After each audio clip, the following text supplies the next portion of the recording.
2014 के चुनावों के बाद बीजेपी जिन जिन राज्यों में कमल नहीं खिला पाई है उनमें से एक दिल्ली भी है। इसको लेकर दर्द दिल बीजेपी का बार बार सामने आता रहता है। 26 सालों के इस सूखे को भारतीय जनता पार्टी इस बार खत्म करने की पूरी कोशिश में है, लेकिन बिना किसी मुख्यमंत्री चेहरे के वो चुनावी मैदान में उतरेगी। इसको लेकर आम आदमी पार्टी कह रही है कि बारात सजी हुई है, दूल्हा गायब है। दिल्ली बीजेपी प्रभारी बैजयंत पांडा, 7 मौजूदा सांसद, पूर्व सांसद और संगठन के कद्दावर नेता कल जुटे। चुनाव समिति की पहली बैठक हुई और दिल्ली में आम आदमी पार्टी के किले को ढहाने पर चर्चा हुई। लेकिन केजरीवाल के सामने कौन का जवाब बीजेपी सामूहिक नेतृत्व में तलाश रही है। दिल्ली विधानसभा चुनाव में सीएम फेस को लेकर बीजेपी ने बड़ा निर्णय लिया है। बीजेपी ने फैसला किया है कि बिना चेहरे के वो चुनाव मैदान में जाएगी। भाजपा आम आदमी पार्टी सरकार के भ्रष्टाचार को ही मुख्य मुद्दा मानने वाली है और इसी पर उसका फोकस रहने वाला है। सूत्रों के हवाले से जो खबर आई है उसका जवाब आम आदमी पार्टी पहले से ही बीजेपी से पूछ रही थी। आज फिर आप संयोजक अरविंद केजरीवाल ने इसे दोहराया है। तो ये तो बिना दूल्हे की बारात है। क्यों नहीं दे रही है? उनसे पूछो कि भाई आप किसके नाम पे चुनाव लड़ना चाहते हो, कौन होगा, अगर कौन जिम्मेदारी संभालेगा, उनसे पूछिए। आप दिल्ली के लोग जानना चाहेंगे, दिल्ली के लोगों का हक बनता है जानना। जनता के पाले में गेंद फेंक कर आप केजरीवाल वर्सेस कौन के जरिए अपने चुनावी कैंपेन को धार दे रही है। इस नैरेटिव का फायदा केजरीवाल को पिछले चुनाव में मिल चुका है। 2020 में बीजेपी ने चेहरे का ऐलान नहीं किया और उसे हार मिली। 2015 में चुनाव से ठीक पहले किरण बेदी पर दाव खेला, जो कारगर नहीं रहा। 2013 में हर्षवर्धन के चेहरे पर बीजेपी लड़ी थी और सबसे बड़ी पार्टी बनी थी। दिल्ली चुनाव में बीजेपी उन्हीं सवालों का सामना कर रही है जिसे लोकसभा चुनाव में वो विपक्ष से पूछती है। भाजपा के पास फेस है ही नहीं।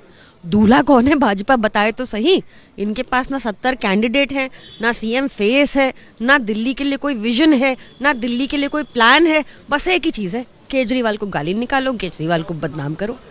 बिना चेहरे के बीजेपी को पहले ही दिल्ली में नुकसान हुआ हो, लेकिन मध्य प्रदेश, राजस्थान, छत्तीसगढ़ और फिर हरियाणा, महाराष्ट्र में सामूहिक नेतृत्व से कमाल कर चुकी बीजेपी दिल्ली में इसे दोहराने की तैयारी में है।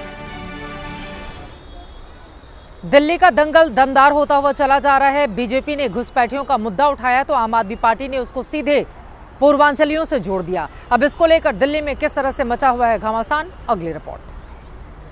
जेपी नड्डा जी ने दिल्ली में रहने वाले पूर्वांचली समाज का रोहिंग्या, घुसपैठिए और बांग्लादेशी लोगों के साथ तुलना की थी।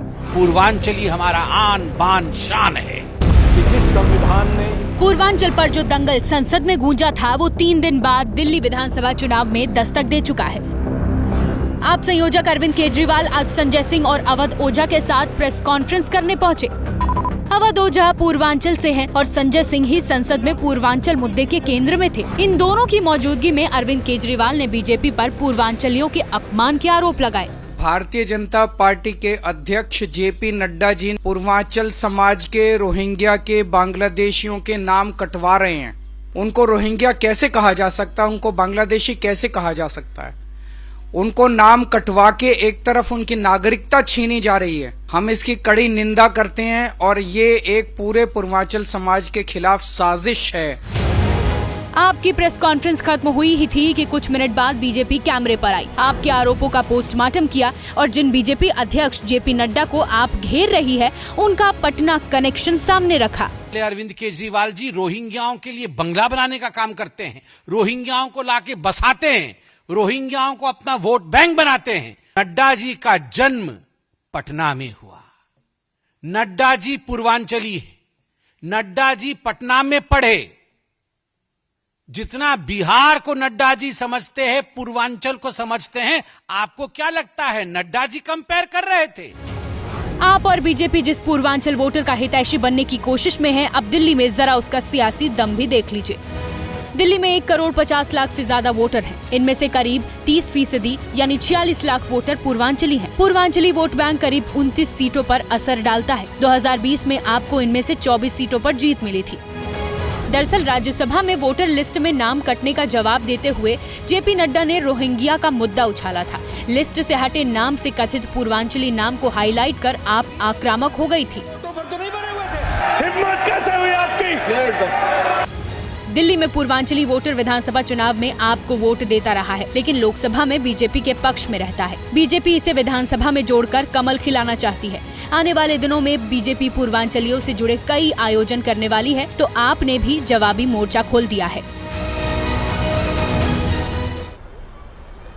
दिल्ली में आम आदमी पार्टी ने सभी 70 सीटों पर अपने उम्मीदवारों के नाम का ऐलान कर दिया, लेकिन कुछ सीटों को लेकर नाम वापसी भी हो रही है। इन्हीं में से एक सीट महरौली, नरेश यादव के नाम को वापस लेकर नया कैंडिडेट वहां से उतारा गया है। अब सवाल यह है कि आम आदमी पार्टी ने इस तरह की रणनीति आखिर क्यों उतारी, क्यों वहां पर उम्मीदवार को बदलना पड़ गया।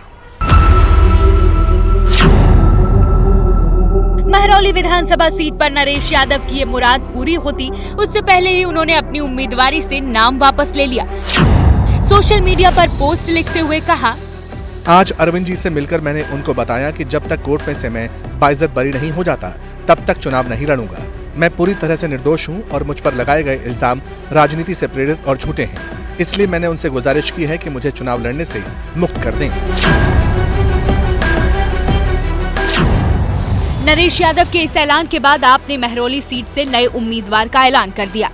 अब नरेश यादव की जगह महरौली से निगम पार्षद महेंद्र चौधरी चुनाव लड़ेंगे। नरेश यादव का चुनाव न लड़ने का फैसला खुद का कम और पार्टी का आदेश ज्यादा नजर आ रहा है। 5 दिन पहले जब महरौली से नरेश यादव के नाम का ऐलान हुआ तो पार्टी का दिल से आभार जताया था। दरअसल पंजाब में हुई कुरान की बेअदबी के आरोप आप विधायक नरेश यादव पर भी हैं। इस मामले में उनकी गिरफ्तारी भी हो चुकी है और फिलहाल वो जमानत पर बाहर हैं। नरेश यादव को टिकट मिलने से मुस्लिम समुदाय में नाराजगी थी। इस नाराजगी को आपके विरोधी चुनाव में हथियार बना सकते हैं। आपने समय से पहले इसे भांप लिया।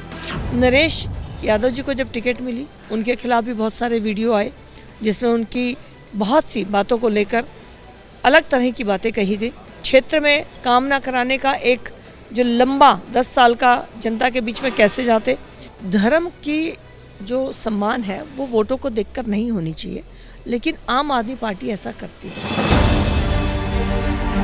कभी कांग्रेस का परंपरागत वोटर रहा मुस्लिम समुदाय पिछले 2 विधानसभा चुनाव में आपके साथ खड़ा रहा। CSGS के मुताबिक 2015 में आपको 77% मुस्लिम वोट मिले। 2020 में 83% मुस्लिम मतदाताओं ने आप पर भरोसा जताया। 12 विधानसभा सीटों पर मुस्लिम आबादी 20 से 65% तक है।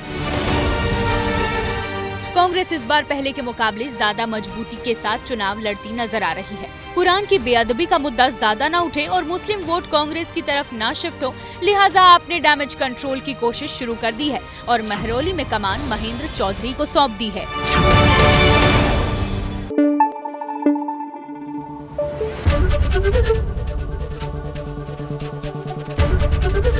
ABP न्यूज आपको रखे आगे।